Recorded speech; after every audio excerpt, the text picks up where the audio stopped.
नमस्ते दोस्तों, इंश्योरेंस ज्ञान में आपका स्वागत है। दोस्तों, आज हम बात करेंगे एलआईसी के प्लान नवजीवन श्री के बारे में, जिसका टेबल नंबर 912 है और जिसे एलआईसी ने 4 जुलाई 2025 को लॉन्च किया है। आइए दोस्तों, अब जानते हैं कि इस पॉलिसी को लेने के क्या फायदे हैं। दोस्तों, इस पॉलिसी की सबसे अच्छी बात यह है कि यह एक गारंटेड पॉलिसी है। इस पॉलिसी में गारंटेड एडिशन पॉलिसी के पीरियड पर निर्भर करता है, जो इस प्रकार है। अगर पॉलिसी पीरियड 10 वर्ष से 13 वर्ष तक के लिए ली गई है तो 8.5% के हिसाब से 1 लाख रुपए पर 8,500 रुपए पर ईयर के हिसाब से भुगतान किया जाएगा। और यदि पॉलिसी पीरियड 14 वर्ष से 17 वर्ष तक के लिए लिया जाता है तो 9% के गारंटेड एडिशन के साथ 9,000 रुपए पर ईयर के हिसाब से भुगतान किया जाएगा। और अगर पॉलिसी पीरियड 18 वर्ष से 20 वर्ष तक के लिए लिया गया है तो 9.5% के गारंटेड एडिशन के हिसाब से 1 लाख रुपए पर 9,500 रुपए प्रति वर्ष के हिसाब से भुगतान किया जाएगा।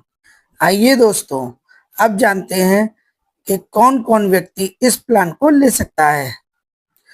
दोस्तों, इस प्लान को लेने के लिए प्रीमियम भुगतान विधि में 4 विकल्प दिए हुए हैं, जो इस प्रकार हैं। पहले विकल्प में दिया है 6 वर्ष के लिए भुगतान विधि, दूसरे में है 8 वर्ष के लिए भुगतान विधि, तीसरे में है 10 वर्ष के लिए भुगतान विधि और चौथे में है 12 वर्ष के लिए भुगतान विधि। इसका मतलब आप इन चारों भुगतान विधियों में से किसी एक विकल्प को चुन सकते हैं। दोस्तों, इस प्लान को लेने के लिए इसमें मिनिमम एंट्री एज 30 दिन है और मैक्सिमम एंट्री एज 60 साल है। केवल 12 वर्ष के प्रीमियम भुगतान विधि में मैक्सिमम एंट्री एज 59 वर्ष है। दोस्तों, सभी प्रीमियम भुगतान विधि में मिनिमम एज ऑफ मैच्योरिटी 18 साल है और मैक्सिमम एज ऑफ मैच्योरिटी 75 साल है। दोस्तों, मिनिमम पॉलिसी टर्म सभी भुगतान विधियों में अलग अलग है, जो इस प्रकार है। 6 वर्ष की भुगतान विधि में मिनिमम पॉलिसी टर्म 10 वर्ष का है, 8 साल के प्रीमियम भुगतान विधि में 15 साल का है, 10 साल के प्रीमियम भुगतान विधि में 15 साल का है और 12 साल के प्रीमियम भुगतान विधि में 16 साल का मिनिमम पॉलिसी टर्म है। जबकि सभी भुगतान विधियों में मैक्सिमम पॉलिसी टर्म 20 साल का है। दोस्तों, इस पॉलिसी को लेने के लिए मिनिमम सम एश्योर्ड 5 लाख का होना चाहिए और मैक्सिमम सम एश्योर्ड की कोई लिमिट नहीं है। दोस्तों, इस पॉलिसी में सम एश्योर्ड को चुनने के 2 विकल्प हैं।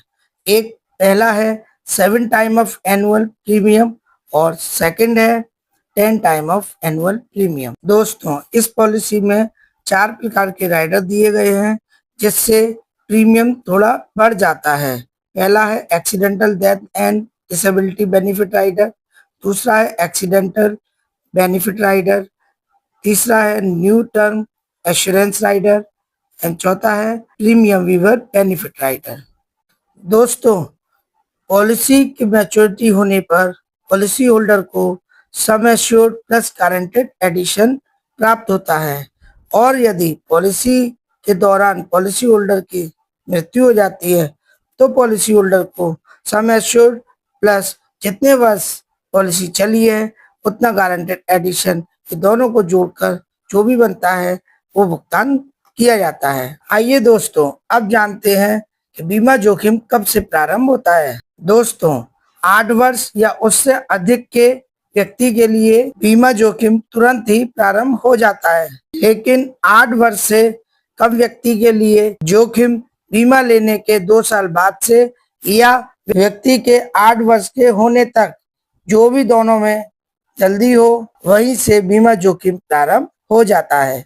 आइए दोस्तों, अब इस प्लान को एक उदाहरण के माध्यम से समझते हैं। मिस्टर एक्स, जिनकी उम्र 30 साल है, 10 लाख रुपए सम एश्योर्ड का एक नवजीवन श्री प्लान लेते हैं, जिसमें पीपीटी 12 साल है, यानी प्रीमियम पेमेंट टर्म 12 साल है और जिसका पॉलिसी टर्म 20 साल है, जिसमें मंथली प्रीमियम 8,506 रुपए और एनुअल प्रीमियम 98,722 रुपए पे करना है। इस प्रकार मिस्टर मोहन कुल 11,86,868 रुपए का भुगतान करते हैं। मैच्योरिटी पर 20 साल बाद मिस्टर मोहन को सम एश्योर्ड 10 लाख और गारंटेड एडिशन 16,05,931, इन दोनों का टोटल लगाकर 26,05,931 रुपए प्राप्त होंगे। और अगर पॉलिसी टर्म के दौरान मिस्टर एक्स की मृत्यु हो जाती है तो सम एश्योर्ड यानी 10 लाख रुपए प्लस गारंटेड एडिशन दोनों को जोड़कर जो भी रकम होगी उसका भुगतान नॉमिनी को किया जाएगा। दोस्तों, उम्मीद करता हूं आपको आज ये LIC का नवजीवन श्री प्लान बहुत अच्छे से समझ आया होगा। दोस्तों, इसी प्रकार अगर आप इंश्योरेंस की और जानकारी प्राप्त करना चाहते हैं तो आप मेरे इस चैनल को लाइक करें, शेयर करें और सब्सक्राइब करें।